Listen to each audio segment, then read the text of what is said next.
Hello, everyone. I'm here with Nathalie Godwin today for my interview series. And first, could you tell everyone a little bit about yourself and what you do?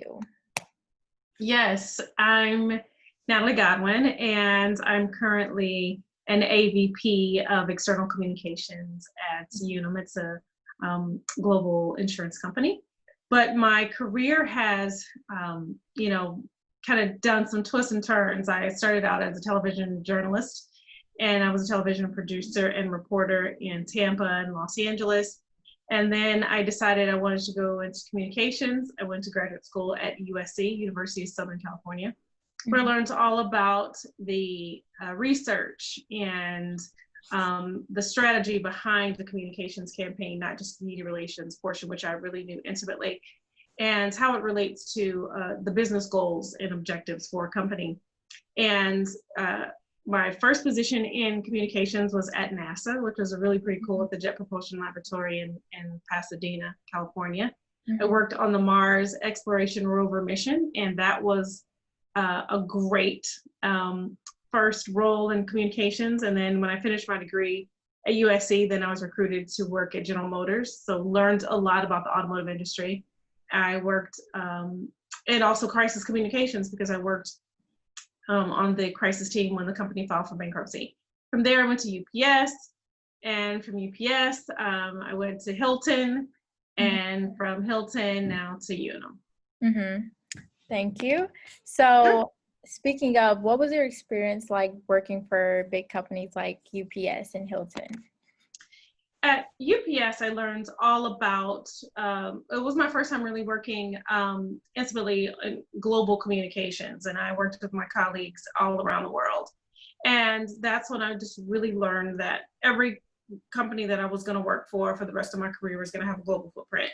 And at UPS, I managed the retail segment, and it was global retail. So it was a shift from B2B to B2C. And it was during the time when Amazon was becoming really popular. And it's called the Amazon effect. So it was really trying to determine how you could give the consumer the experiences that they were looking for. So that's everything I worked at UPS. And then at Hilton, I worked on corporate social responsibility. And it was probably one of the most impactful campaigns of my career. It was a global integrated communications campaign where I launched the company's 2030 goals. It was called Travel with Purpose.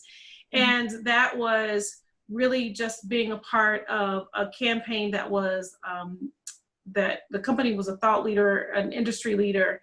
It was working with all stakeholders, internal communications, government affairs, all of my colleagues around the world. And sustainability looks different in other parts of the world than it does in America. So again, the Travel with Purpose was probably up to date, was one of my most impactful integrated campaigns that I've worked on.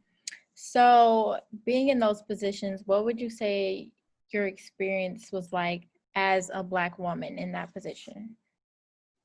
You know, being a woman of color has a level of invisibility, and it doesn't matter how smart I am, what degrees I have. I went to 2 really good schools. I find in myself that I'm always working much harder. And honestly, some days it's exhausting. I understand the barriers that people of color face because I experience it as a Black female, Black woman working in corporate America. Every position that I've interviewed for, they say that they want a disruptor or they want a change agent. But that's hard because, in order to do that, you can't be everyone's favorite. And your white colleagues are labeled as passionate, but then I'm labeled as an angry Black woman, or I'm aggressive.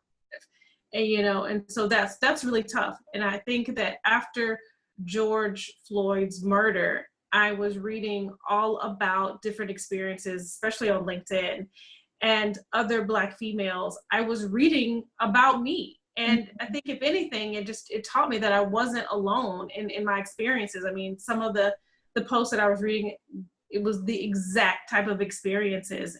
So I think that while the racial injustice has really shown a lot, it's that I'm not alone.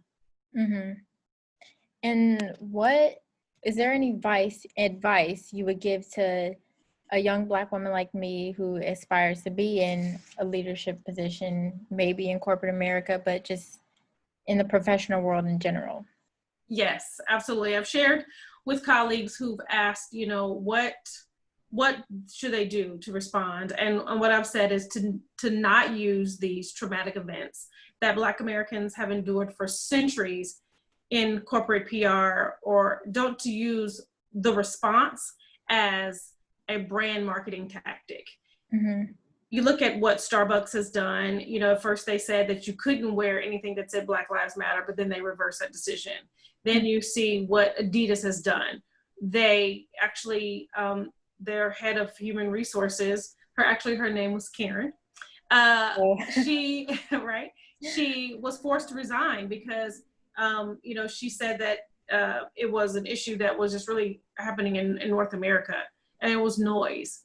And, you look at what's happening at NASCAR. All of the brands, they are saying that they're doing something, but at this point, Black Americans, we have to hold those brands accountable. Right. And at the same time, just adding on their social media pages, a unity post that says, we're with our, all colors matter. And then, adding their logo, that's not acceptable right. either. Mm-hmm. And so my final question for you is, during these hard times, do you feel like it's important to have a mentor or a mentee, and do you have one? Yes, I have both, and I think it's really important. So my mentor and my mentee, they both teach me so much. Mm-hmm. When I was at one of the companies, I won't say which one, I was recently promoted, and I was really struggling with a colleague in another country who was having an issue trying to see me as a peer, because I became a peer, and I was really struggling. Mm-hmm. And I asked my VP at the time that I said I needed a mentor, but she needed to look like me, because she needed to understand what I was going through, and she needed to have influence. So I was able to have a vice president. She's one of the few vice presidents, few Black female vice presidents at the company. But it was very helpful because I was able to have those closed door conversations that were very honest and tough, but it definitely helps me navigate the corporate culture. And then my mentee, she teaches me a lot as well, because she was recently furloughed after all of the coronavirus. She's working in the hospitality industry. Mm-hmm. And the next day she started a business, and she didn't skip a beat. And she's looking fabulous while doing it, right? So I'm in the middle where I'm learning from my mentor and my mentee. But yeah, so that's exciting. Yeah. Well, thank you so much for doing this with me. I really appreciate it. Like I said, in these hard times, it's always nice to talk to people who look like you and just learn, because a lot of times it's hard to navigate, what should I do? So thank you so much for taking the time out to talk to me. Absolutely. So I have 3 pieces of advice that I didn't share. Share. So now is the time to listen, have those uncomfortable conversations, take action, and make a difference. Mm-hmm. Give people of color the opportunity to be seen and to be heard. Representative John Lewis once said that he had an executive session with himself. And he said, we've still got a lot of work to do. We can't have silence right now. It's the time to be courageous and have those uncomfortable conversations. We have to take the first step and believing in the possibility that we can be better. Also, I always like to share whenever I'm talking with young African-American females as yourself, who are the next generation, and you're going to be leading the world and leading companies in the future. Mm-hmm.